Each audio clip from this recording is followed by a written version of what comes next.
Welcome to our podcast from the ground up, where we interview startup founders exploring their journeys, their success, challenges, and lessons learned. We hope you'll be inspired in discovering what it takes to build a thriving startup. I'm your host, Jake Aaron Villarreal, and excited to have with us today Bryan Clayton, founder of GreenPal, a bootstrap startup that went from no revenue to 30 million in annual revenue and growing. Bryan, welcome to the show. Jake, it's great to be on your show. Thanks for having me. Great. So Bryan Clayton isn't just another CEO. He's a visionary and a groundbreaker. As the mastermind behind GreenPal, an innovative online marketplace dubbed the Uber of lawn care by Entrepreneur magazine, he's revolutionizing the way homeowners connect with local lawn care pros, boasting over 200,000 active users. GreenPal pulses with thousands of transactions daily, a testament to Bryan's knack of understanding the market needs. But there's a twist. GreenPal isn't Bryan's first rodeo. Before this digital marvel, he birthed Peachtree Inc, transforming it into one of Tennessee's landscaping giants. Under his leadership, it soared to an impressive 10 million in annual revenue, ultimately catching the eye of Lusa Holdings, which acquired it in 2010. Incredible story, Bryan. As I understand, the landscaping industry, and correct me if I'm wrong, is a $90 billion industry. Yeah, that's right. It's That huge. said, that's a huge market. And I think for a lot of people don't really understand what the opportunities could be.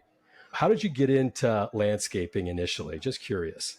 Yeah, you're right. It's a huge industry. You wouldn't think it'd be a $100 billion industry, but it is that big. And I think there's correlation between the least glamorous and the least sexy the idea or the industry, the greater your chances of success. And that certainly has been my case. I actually started mowing grass in high school as a way to make extra money. Stuck with that lawn mowing business all through high school, all through college, and over a 15-year period of time, I was able to build it into a real business, a real company. Eventually getting it over 150 employees, 8 figures a year in revenue, and then it was acquired by a national company, a big national outfit that had thousands of employees. And then after that, I took some time off and got bored and thought, what am I going to do now? And that was where I came up with the idea of GreenPal and decided to start a tech company, and kind of had to reinvent myself. Yeah, it's a question I'd like to ask. How do you go from lawn care to technology? Kind of walk us through that, because if you're not a computer science engineer or you don't have a technology background, for a lot of people, it's about what's the business opportunity and then how do you apply technology to that. But first you have to be able to build a product. So kind of what was the transition from going from lawn care to technology?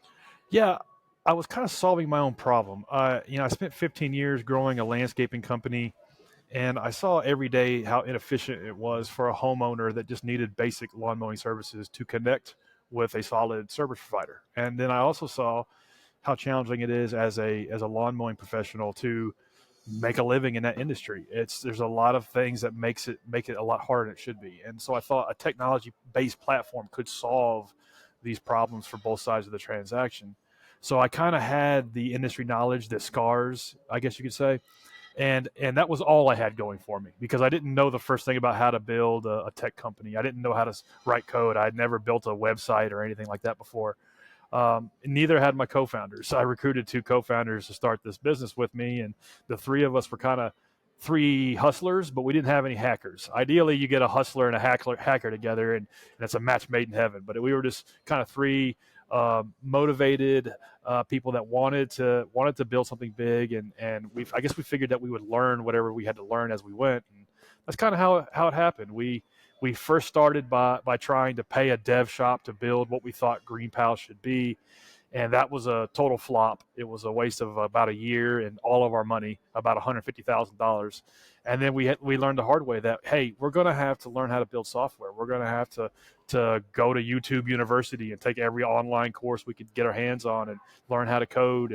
And we did that and rebuilt the whole platform. And over a 3-year period of time, got the skills we needed and got the platform rebuilt.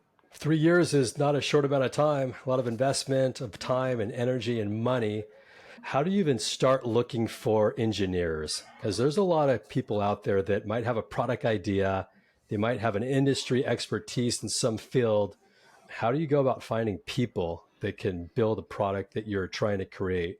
Yeah, I think it's a tough question because, how do you and I dealt with this. I wanted a technical co-founder, but I didn't know any coders. I didn't know any developers, and I didn't know anybody that knew had these skills that I needed. So I had to become an engineer. So I think that can work. If you're sufficiently motivated, you can learn the 80/20 on what it takes to code up a website and code up a mobile app. It might take you a few years, like it did me, but that's certainly a great way to do it, because then you're in a position of authority in terms of how to delegate. Anytime I've ever tried to delegate something that I didn't have the acumen around, I didn't have like the 80/20 understanding of, it's always blown up in my face.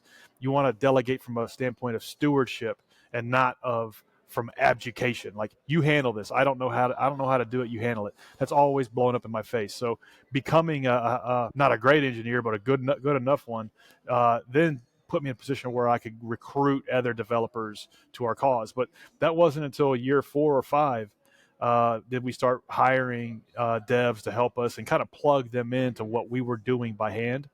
And we went to places like Upwork and job boards and things like that, and kind of got tapped into that community, and then kind of went growing out from laterally from there. But had we not learned how to build software ourselves, I don't know that we could have ever been in a position to ever delegate it effectively. Some people do, but we tried, and we spent all of our money doing it, and wasted a year of our time. I want to go back to the company before you started GreenPal, the landscaping business. That's everywhere. I mean, if you have trees, shrubs, lawn, there's an opportunity to go work and figure out how to pay the bills and potentially how to build a company. When I was in high school, one of my good friends created a landscaping business in high school, paid him so well, he was making more than his parents, and ultimately he built that into a significant company, really serving corporate entities in Silicon Valley, Apple and IBM, and these big, enterprise-wide agreements. How did you take your company from doing lawns initially to growing it to acquisition? Yeah, Walk me through that a little bit, because I think that kind of sets a foundation to kind of where you went from there to where you're at today. I love that story of the blue collar millionaire, like you just described. I mean, those are fun stories to me, and I saw a lot of this as I was building my landscaping business. That the guys with dump trucks moving dirt around had tons of cash and were buying real estate and farms and doing all sorts of interesting investing in other businesses and stuff. Like, these blue collar millionaires were actually like better businessmen than the guys that wore suits every day. Is kind of what I saw, and that was inspiring when I was growing up in the business. And I guess it was maybe year 5 or 6 that I started to really try to wrap my head around. Okay, I think I'm in business, but I'm really just self-employed. And how do I get out of that quadrant and get a business built where it maybe could ultimately run without me? And that took like 2 or 3 years of taking the business I had down to the studs and rebuilding it from the inside out, building in systems, building in processes, building in standard operating procedures, really working on the business and getting out of working in the business. The book, The E Myth by Michael Gerber, is one of my favorite books. And after I read that book, I was like, yes, this makes sense.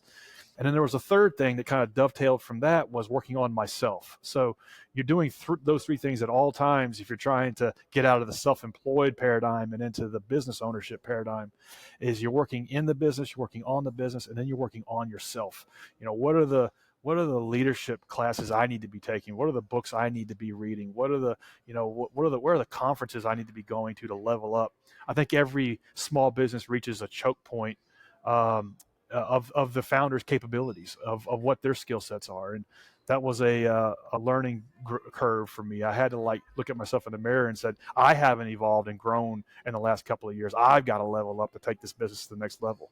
But that was what made it challenging and made it rewarding. And if you're doing business right, you should evolve into a whole new person every 2 or 3 years. You should be unrecognizable to yourself, 5 years growing and pouring your soul into a business. Yeah, they say when you stop learning, you stop leading. So evolving who you are and what you do and what's in your industry expertise that you want to have, you don't have. I mean, you learned how to code and program, which I think is very inspiring. A lot of lot of big challenges to tackle there, but ultimately it's improving yourself. And I think that's really a great trait to have. Um, so you kind of got the foundation of the industry, and then going to GreenPal and building out this platform. Walk us through that business model so we understand for the listeners, what exactly is it? How does it work? And what's the process of getting started if you want to use your app? Yeah, so it is a managed marketplace. So we connect buyers and sellers, and we kind of modulate the experience to where a homeowner can just jump onto the app, put their address in, and they get quotes for a basic lawn mowing service. And then they can read reviews, look at the stats around how often they show up on time and things like that, and hire the right pro that they want to work with. And then they come out, take a picture of the yard after they're done, they upload it, and if everything looks good, you just push to pay, and then you push another button to set it up for the whole season, and it just happens like clockwork in the background. You don't have to worry about it anymore. And as a pro, it's one operating system for you to run your whole business. You just plug in. Now you get all the customers you need are sent to you, via text message. You can quote the lawns you want to work with, and then everything is handled in one place for you. All of your route, all of the stops that you have to go from place to place, and all of your CRM. Who are these people? What is their contact information? What are their preferences? What's their schedule look like? All of these things are handled in one platform for you. And then the marketing automation, after you get done with that first mowing, we then nudge the homeowner to book ongoing services and add on other services like shrubs, fertilizer, gutters, snow plowing if you're up north. So it really is like a business in a box. And that's why we do what we do. We really want to help these service providers grow their business, get a better livelihood on our platform than they could otherwise. What's the mission behind the product? Yeah, the mission is really simple. It's to make lawn care professionals more money with less headache, to literally improve their lives, to improve their livelihood. We have 32,000 contractors that use the business to use the platform to run their business, and we take that very seriously. This is how they put their kids through school. This is how they make their mortgage payment. This is how they are trying to achieve whatever goals they have in life. We help them get there quicker. So that's all we optimize for. Every decision we make is, okay, is this in the long term going to make vendors more money? Is this a good thing for vendors? Because we believe when we solve for the vendors' needs, they love to use it. Then we have an experience for consumers to then order them off the shelf, so to speak. Like you could order something on Amazon, you can order a lawn mowing service because they're on the platform, they're engaged, they're running their whole business through it, and they have to love it, and they have to be getting value from it. Their life literally has to be made better by it, or they're not going to use it. I understand where you're defined as like the Uber for lawn care, because if you're an Uber driver, you don't have the clients, you don't have the systems, and you don't necessarily have the revenue model in place either. So if you're part of their program, you have a business, you can support a family, you can, do things maybe on the side of your current full-time position. So it's almost like a business platform for landscapers to really help optimize their own business and hopefully scale it up. And ultimately everybody kind of wins in that equation, if I'm hearing this right. That's right. Win, win, win. The vendor wins because they got a customer and it's a profitable customer and they're getting paid on time. Consumer wins because their grass was 4 feet tall. They were ghosted by 3 other contractors and now somebody came out and took care of it. And the platform wins because we take a small transactional fee for all of the transactions on the platform. And so it really has to be a win-win-win for it to work. And you're right. It's kind of like Uber in that sense of, let's say you want to make money giving rides. You don't know what's the first thing I'm going to do to build a car service. I wouldn't even know where to start. Or like a Chinese restaurant wanting to deliver food. And they don't have couriers. They don't have an online POS. They don't have their menu on an app somewhere. So DoorDash handles that for them. And so we're kind of oriented like a lot of these other multi-sided marketplaces where we really enable the consumer to have a crisp, seamless, frictionless experience, but also suppliers and a way to make more money, have a better livelihood, and get more profit with less headache. If we can't solve that, then we don't have the experience for consumers. You're tackling two markets. One, getting the contractors on board your platform and building that marketplace, as well as the consumers that get visibility about how to find you and how to use your product and ultimately connect those two. It's challenging to build a business, but to build a marketplace, I think, is twice as challenging. What's been some of the insights you've learned as you've built this company? Again, and how long have you been building the product? Yeah, we're a 10-year overnight success. And to your point, it is challenging. Marketplaces are tough because they're like four-dimensional in a way.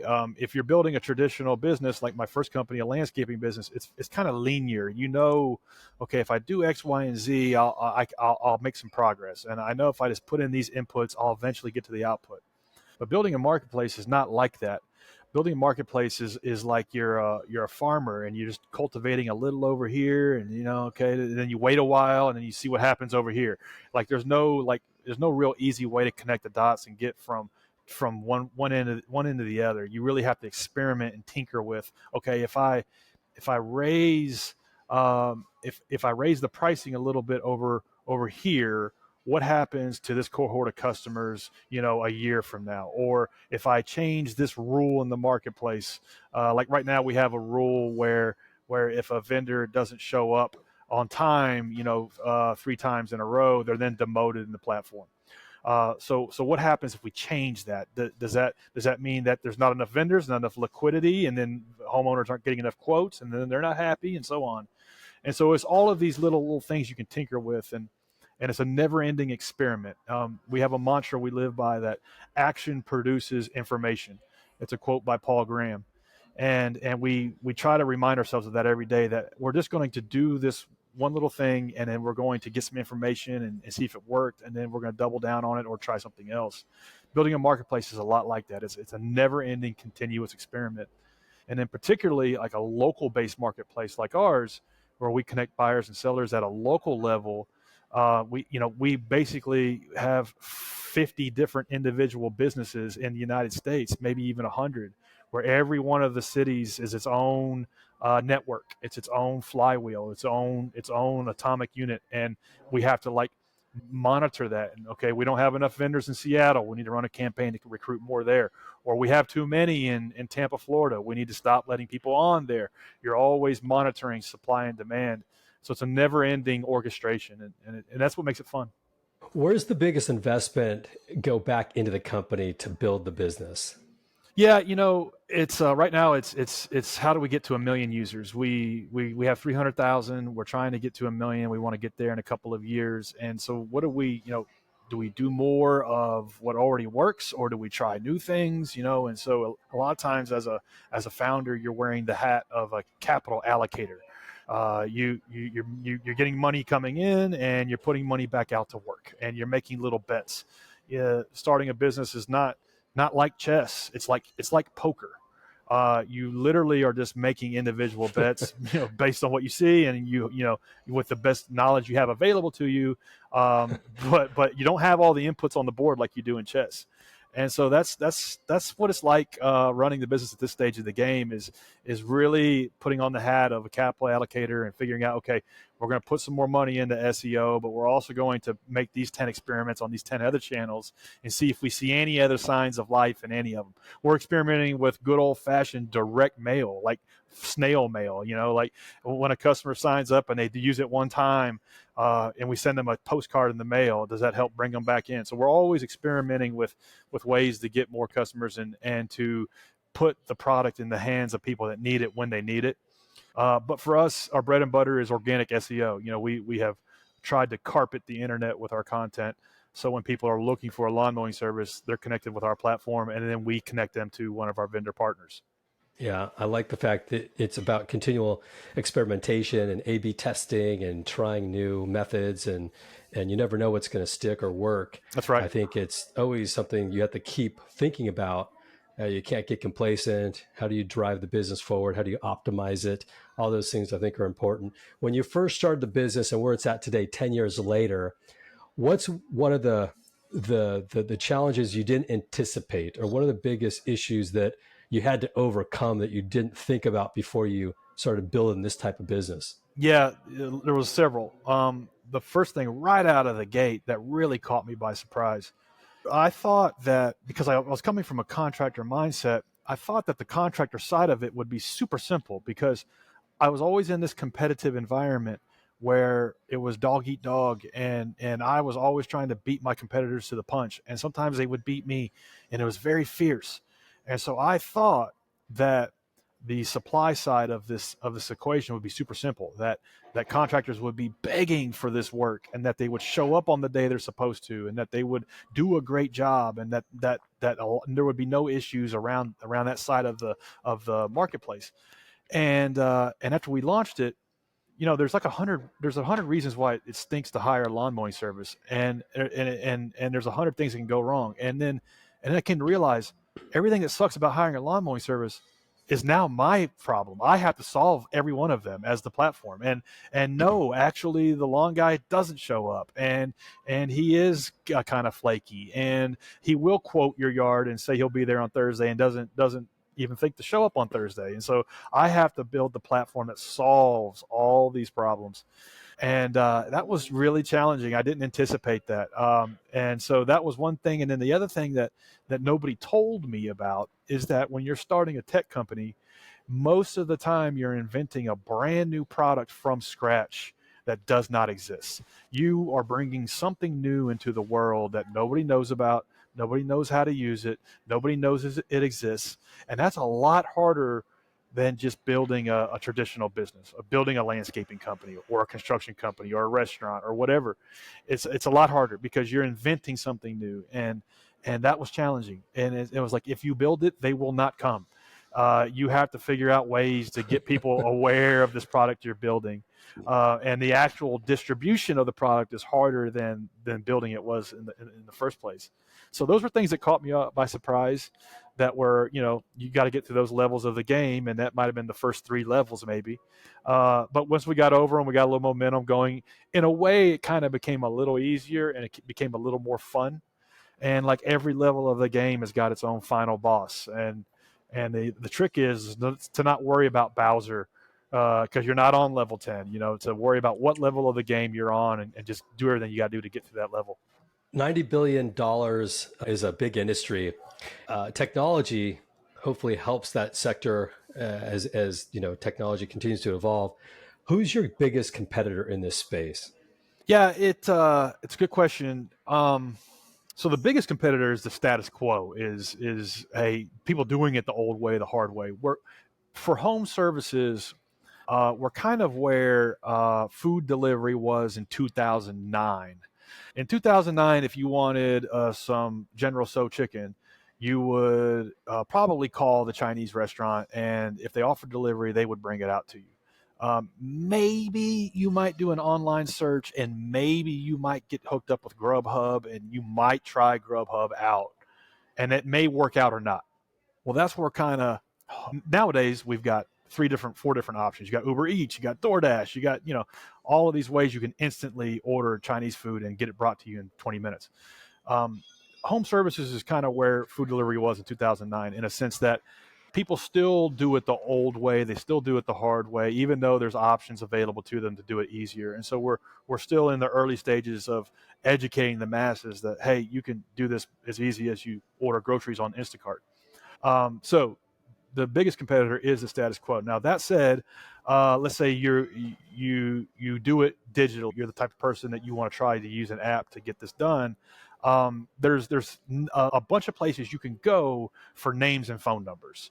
You can go to Angie's List, Home Advisor, Thumbtack, even Craigslist. Facebook Marketplace is a good one, where you can get names and phone numbers of as many lawn mowing services in your town as you want, and maybe you can read reviews about them and look at some photos or something. But you still have to manually poll these people. You still got to call them. You still got to send out a request for pricing. You still have to leave voicemails, and you have to manually check their pricing and manually check their availability, and then make a hire in the manual way. And then when you go to pay them, you still got to negotiate on the price and send them a Venmo or a check or something. And so it's still very manual from that point forward. So let's say it's that aside. Then you've got a couple of options where you can push a button and get it done. There's a company called Lawn Starter that is running a similar type service, but they're more oriented in the way of they are your landscaping company. They are like a digital landscaping company, and then they subcontract the services. But at least you can go to their website and order services without making a phone call. But our platform is the only one where you get hooked up with local lawn mowing services that you work with through our platform, and you can hire and fire them. You can try different ones out. It's a digital way to do the old process. And we're not looking to be your landscaping contractor. We're just the marketplace where you can buy and order from them in a much easier way than you could otherwise. So in a sense that there's no direct competitors, but the main competitors are the ways that people are still getting this done. And unfortunately, it's still dial for dollars, voicemails, text messages, emails. Hey, you owe me for last week. No, I paid you. Well, no, that was for the week before that. No, it wasn't. Look, see, I paid you here.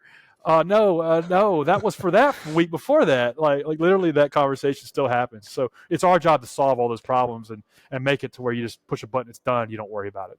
It's funny you say that because my next door neighbor has a lawn service that comes every couple of weeks, and I hear the same conversations you're talking about right now.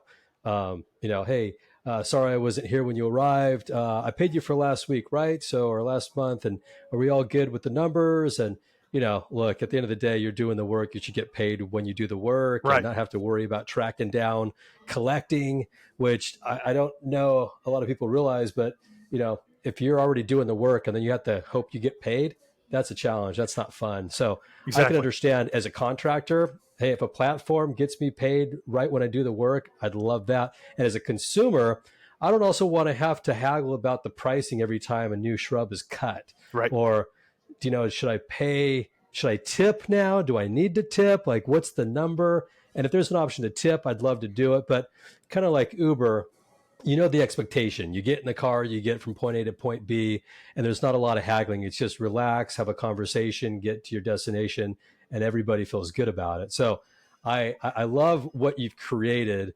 Um, as you kind of go forward, there's so many different aspects of technology that's being disrupted with AI today. Having started your company 10 years ago and seeing where AI is today, is there any integration with AI currently? Do you see that as being a benefit to your platform? Walk me through that a little bit. Yeah, it's incredible. I think it's going to be an equalizer. It's going to help.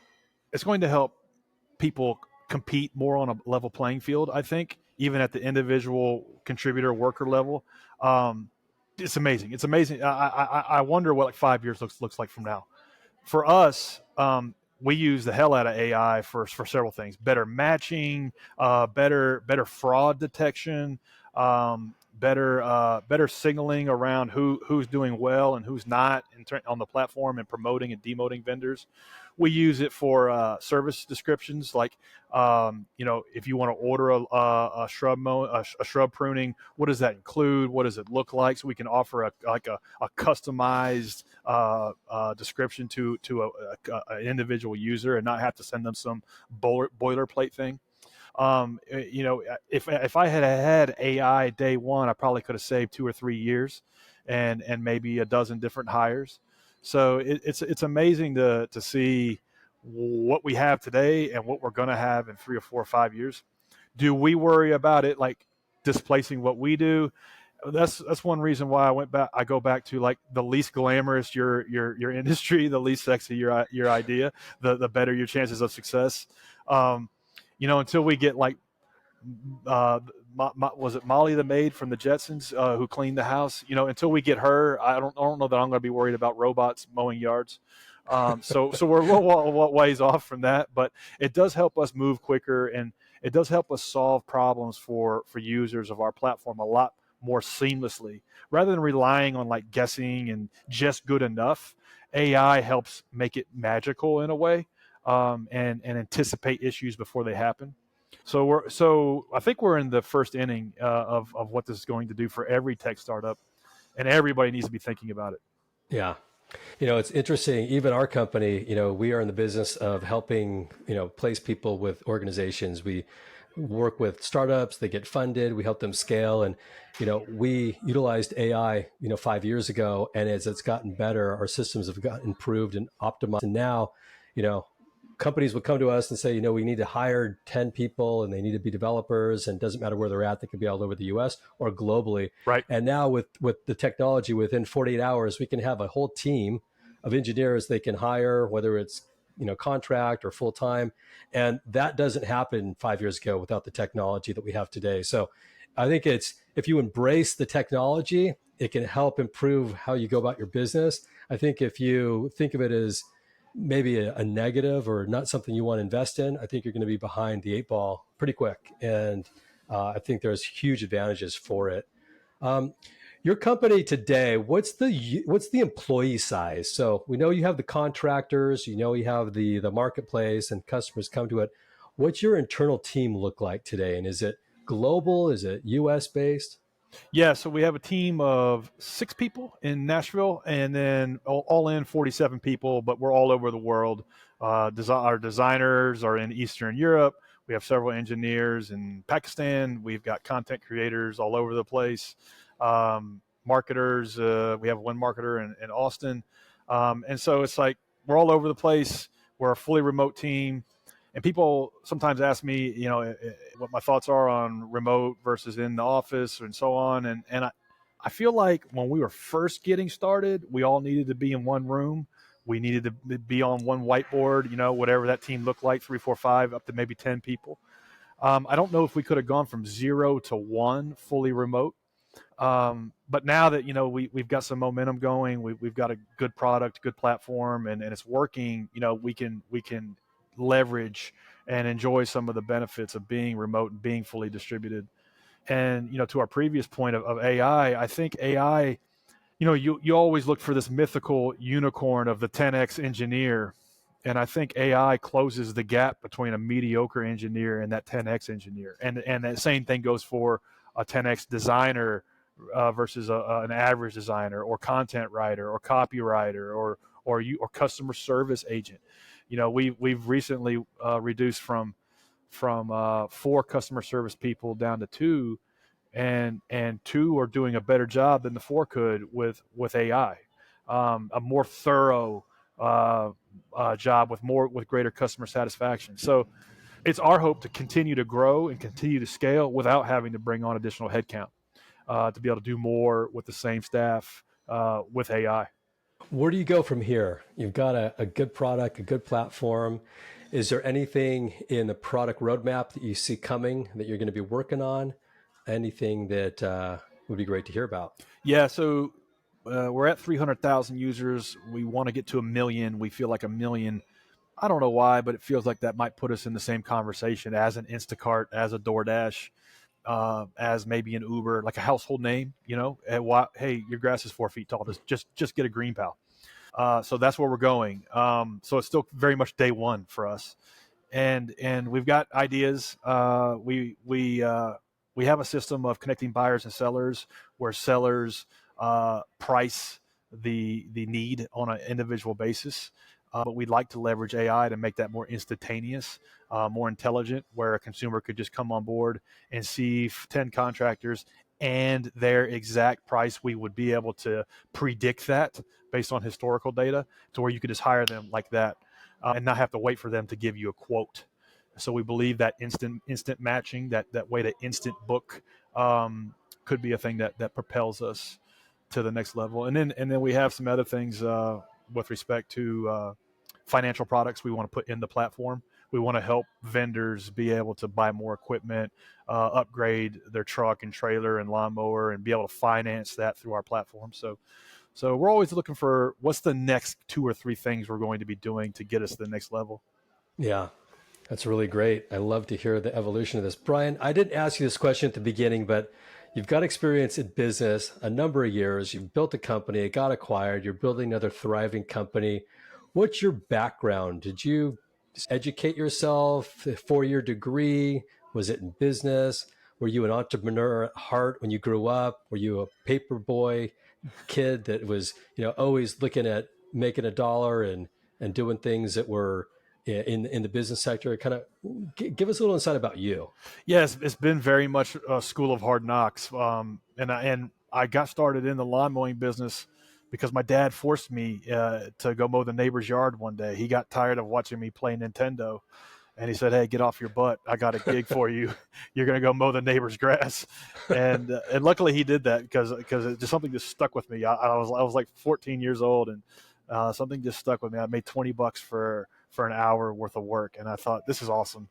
And I started passing out flyers all over the neighborhood, and little by little in high school grew that into a little nice part-time business. And then I went to college and for business school at night, and then I would mow grass during the day. And there was this weird thing because I would go to like a high-level marketing class, and they would talk about running an ad campaign. And I was like running my lawn mowing business, and I was like, this isn't how actual marketing happens. And then I go to like a business operations class, and I was like, this isn't how you organize and run a business. And so there's this weird disconnect between what I was learning in business school and what I was experiencing running a business with 5 or 10 employees. And so when I graduated business school, I had to make a decision. I was like, I don't really want to be a lawn guy. I'd like to do something more glamorous, but I think maybe this could be my lane, and I think maybe I could build a big company in this. So I kind of had a chip on my shoulder, and used what I did learn in business school and made a little business plan, and just started working on it. And you know, fast forward 10 years, I had something. I had a business that was kind of a little market leader in Middle Tennessee. I love that. Is there anything I haven't asked you that you want to share, Bryan? You know, first off, great interview. Thank you for having me on, Jake. I think other founders might be listening to this, I hope what they got out of hearing an interview with me is that if that guy can do it, I can do it too. And I think if you can remind yourself of the mantra that I like, action produces information, and just kind of look at getting started in your business as an experiment. Or if you're in your business, maybe you're stuck, think about 5 experiments, just little things you can do. Action produces information. And then you take that information and then you roll it into the next set of decisions. You really can't get anywhere without getting started. And so get in the game, because only when you're in the game can you have a shot at winning. And so get started. It's not too late. Yep, I totally agree with that. Bryan, I want to thank you so much for your time here today. Fascinating story. Love to connect with you in the future to see how your progress is going. For all the listeners that are listening, appreciate your time and spending it with us. It means the world to us and me. And until the next episode, look to hear how things are going, Bryan, with you, and we'll keep plugging away. We'll catch up on the other side. Thank you for joining. Have a great day.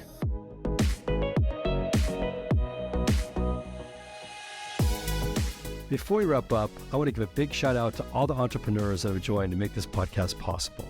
And for all the listeners for listening. It means the world to me that you chose to spend your time with us today.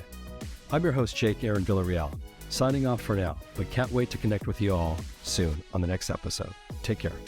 This show is sponsored by Match Relevant, a company that helps venture-backed startups find the best people in the market, and they do it in 3 simple steps. First, they sit down with founders to understand their story. Second, they tell their story into multiple candidate channels. And third, they schedule interviews within 48 hours. Find us at matchrelevant.com to learn more about how we do it.